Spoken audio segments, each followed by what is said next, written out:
তোমাদের এই ডিসেম্বরের যে পরীক্ষাগুলো চলছে, এই পরীক্ষাগুলো প্রায় সব স্কুলে প্রায় শেষ হতে চলছে এবং 24 তারিখের মধ্যে প্রায় রেজাল্ট কিন্তু প্রকাশিত হয়ে যাবে। তারপর কিন্তু তোমাদের নতুন সিজন কিন্তু শুরু হয়ে যাবে, পড়াশোনা শুরু হয়ে যাবে আর কি। কিন্তু আমি আজকে যে ভিডিওটি আজকে করতে চলেছি সেটা হচ্ছে প্রত্যেকটা স্টুডেন্টকে আমি বলতে চাইছি যে তোমরা কিন্তু এই যে পরীক্ষা তোমাদের শেষ হয়ে গেল বা অনেক স্কুলে দু একটা হয়তো পরীক্ষা বাকি আছে, তারপর কিন্তু শেষ হয়ে যাওয়ার পর কিন্তু তোমরা যে নতুন সিজনে যে পড়াশোনার হয়তো জন্য হয়তো বই কিন্তু তোমরা অনেকে কিনে ফেলতে পারো। সেই জন্য তোমাদের বলবো এখন আপাতত নতুন করে কোনো বই কিনতে যেও না, কারণ মধ্যশিক্ষা পর্ষদ একটা নোটিফিকেশন জারি করেছে, বিশেষ করে তোমাদের জন্য নয়, সেটা যে প্রত্যেকটা স্কুলকে কিন্তু বলে দেওয়া হয়েছে যে 2025 সালে টিভি নাম্বার অনুসারে যে বই ছিল আর কি, সেটাই কিন্তু বুক লিস্টের মধ্যে রাখতে হবে এবং সেটাই কিন্তু চলবে।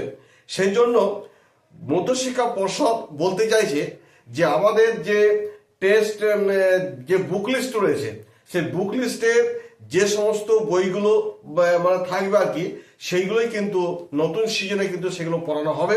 সেই জন্য যতক্ষণ না পর্যন্ত তোমাদের এই বুক লিস্ট প্রকাশিত হয় ততক্ষণ পর্যন্ত নতুন বই কেনার কোনো দরকার নেই। তবে অনেক অনেক ছাত্রছাত্রী আছে যারা কিনা পরবর্তী ক্লাসে পড়া স্টার্ট করতে খুব আগ্রহী হয়ে যায়। যদি তোমরা কোনো রেফারেন্স বই যদি কেনো সেটা হচ্ছে আলাদা জিনিস, কিন্তু যেটা বুক লিস্টে যে বইগুলো থাকবে সেইগুলো কিন্তু তোমাদের কিনতে হবে, বা স্কুল থেকে হয়তো কিছু কিছু বই পাওয়া যায়, আর বুক লিস্টে যেগুলো দেওয়া থাকবে সেগুলি তোমরা কিনে তারপর তোমরা কিন্তু পড়া চালু করবে। সেই জন্য অত হড়বড় করার কোনো দরকার নেই। এই সবেমাত্র তোমাদের পরীক্ষা শেষ হতে চললো।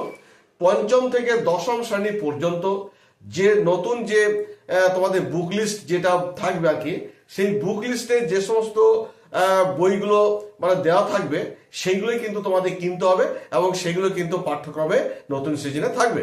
সেই জন্য এখন নতুন করে কোনো বই কেনো না, কিছুদিন জাস্ট কয়েকটা দিন তোমার ওয়েট করে যাও, আগে তোমাদের বুক লিস্ট বের হোক। এই যে নোটিফিকেশনটা মধ্যশিক্ষা পর্ষদ যেটা জারি করেছে, অ্যাকচুয়ালি স্টুডেন্টদের ক্ষেত্রে নয়, এটা প্রত্যেকটা স্কুলকেই বলা হয়েছে যে 2025 সালে যে বইগুলো রয়েছে, হ্যাঁ, সেই বই অনুসারেই কিন্তু একটা বুক লিস্ট হবে। সেই বুক লিস্ট প্রকাশিত হয়ে যাওয়ার পরেই কিন্তু তোমরা সেটা বইগুলো কিনতে পারবে বা পড়াশোনা চালু করতে পারবে। আর যদি তোমার মনে হয় যে কোনো জায়গায় কোনো পুরনো বই পেলে সে তুমি পড়াশোনা চালু করতে পারো। যদি তুমি মনে করো যে আমি কোনো একটা রেফারেন্স বই কিনি, হ্যাঁ, সেটা তুমি করতে পারো।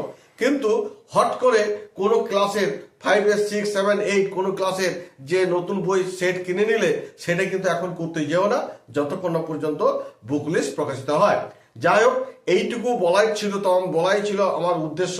যদি আমার এই ভিডিওটি ভালো লেগে থাকে তাহলে অবশ্যই কিন্তু একটা লাইক করে দিও। ধন্যবাদ।